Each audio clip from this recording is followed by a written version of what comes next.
मनमाडला लाखो लिटर पाणी वाया, नागरिकांची नगरपालिकेकडे तातडीने उपाययोजनेची मागणी। इगतपुरी, अवकाळी पावसाने उद्ध्वस्त केली शेतकऱ्यांची मेहनत, शेतकरी पंचनामा व नुकसान भरपाईच्या प्रतीक्षेत। नाशिक, शहरात खुनाचे सत्र सुरूच, फुलेनगर येथील 40 वर्षीय इसमाची हत्या। पिंपळगाव, बाजार समितीमध्ये टोमॅटो उत्पादक शेतकरी आक्रमक, कांदा लिलाव पाडला बंद, ठिय्या आंदोलन केले। 2.5 कोटी रुपये टोमॅटो उत्पादकांची थकवली रक्कम।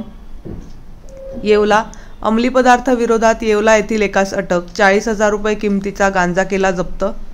दिंडोरी, नरभक्षक बिबट्या पिंजऱ्यात कैद, दिंडोरी वनविभागाची कामगिरी, अजूनही बिबट्याचा शोध सुरूच। नाशिक, पिंपळगाव व इगतपुरी येथे 1,56,00,000चा गुटखा जप्त, स्थानिक गुन्हे शाखेची उल्लेखनीय कामगिरी।